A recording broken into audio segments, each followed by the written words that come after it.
What's it go where, YouTube?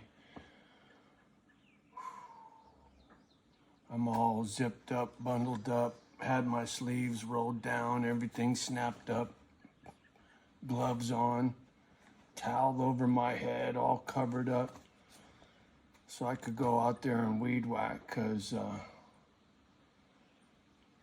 remember in one of my more recent videos I said something about I could hear some buzzing, and then was talking shit that I had this one fucking hornet that had the hots for me, right? No, what I got is these eaves, and they're wrapped with siding, like the house, the whole fucking house, the eaves, everything is done real nice, and it's wrapped real tight, and there's really good gutters and all this cool stuff. But there's these little itsy bitsy square holes, all along, and these little bastards are going in and out, in and out. And at nighttime, when I sit here, and I'll do it tonight, and I'll make a video, and you'll hear it. In fact, I'll stand on something, I'll get up close, and I'll put a glass against the wall, and you'll hear these motherfuckers bzzz inside the wall. Because I've been hearing it, I'm like, it almost sounds like an electrical short. Oh, look, I set up the camera so you could see the skies. So cool. I love it when Mother Nature's angry. It calms me. It does, man. Don't ask me what it is, but a thunderstorm, oh, it just like brings this calmness over me. I love it. Anyway, got sidetracked when the thunder started cracking. But back to these eaves, man. Those little black paper nest wasp. No, it's not a wasp. Wasp has a skinny belly. This is a whole, it looks like a bee, a big black fucking bee. But it makes a nest out of paper.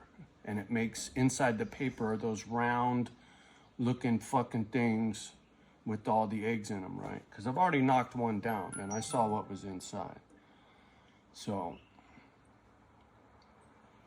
that was you, cuz, telling me the package is on the way. Man, you're crazy, lady. Thank you. I'll check it here in a sec. I got quads racing up and down. It's Fish Friday up this way. I should have done this instead of this.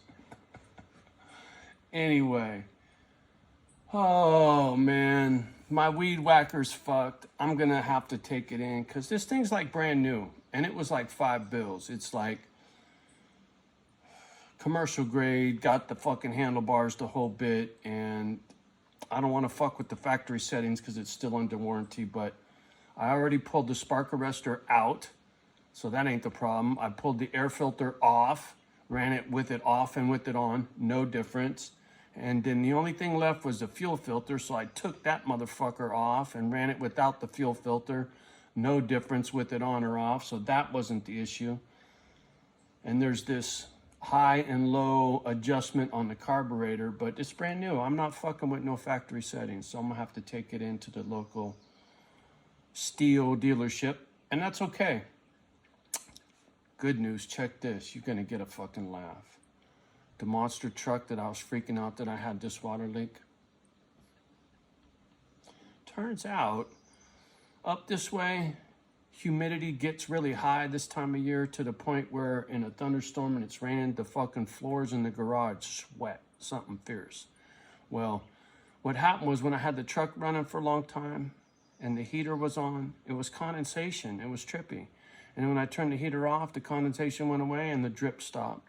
Because what triggered me was, that word fucking triggered, what set me off was, or clued me in I should say, the water dripping out of the truck was cold. And it didn't smell like antifreeze. And I'm like, what the fuck, man? And I looked at the heater hoses, everything was cool. There was nothing leaking nowhere, except out of this one spot. And I'm like, fuck, it's condensation, it's gotta be. Because the level never dropped, so fuck it. The monster truck's good to go as far as I'm concerned. Until further notice, anyway. But I've been spraying bleach up on these eaves, man, for these fucking hornets. That's why I'm all bundled up, because I was out there and they were dive bombing me, but I was trying to get my weed whacker on. And the only way I could get the motherfucker to run was with it on choke. If the setting was on choke and I didn't throttle it, it would stay running on high, kinda. Man, I could get some shit done. But as soon as I triggered the gas, wah, and it fucking died. Blah, it won't, it's just the weirdest shit, right? So it's like it's getting too much fuel or too much oxygen, but I've already eliminated all those fucking dealios, and so the fuck do I know? And this is, like I said, this is a good one, the 131 with the fucking handlebars, right? It's spendy. So anyway, I'll take that shit in tomorrow maybe, or the day after, get it squared away. I'm still looking for a lawnmower, and yeah, and my doggy, she's about the same, right? She's status quo, right? It's a little tough, you know. I see little glimmers here and there, a little spark in her eye, a little twinkle here and there, but most of the time one eye rides a little lower than the other, and they both ride pretty low, and she just, something happened, and she's old. Hopefully she stays like this for a while, right? It'd be nice. I can live with, as long as she ain't in pain, I can live with the way things are right now. You know, it's tough, but she's just kind of sluggish. She's not whining, whimpering. She's not messing in the house. Her appetite's half what it was for sure. But she hasn't dropped any weight, so I'm just gonna, you know, keep a positive thought and take it one day at a time. Keep working on the homestead. I don't know about this house next door. I'm not gonna trip. I need to ship this Harley off still. Once the Harley goes and I get to looking for a lawnmower and a snow blower. I gotta get me a motherfucking snow blower so bad before winter, man. I can't fuck that off. I have to be able to dig my way out of this place. That's for sure. Oh, UPS is here. Gotta go.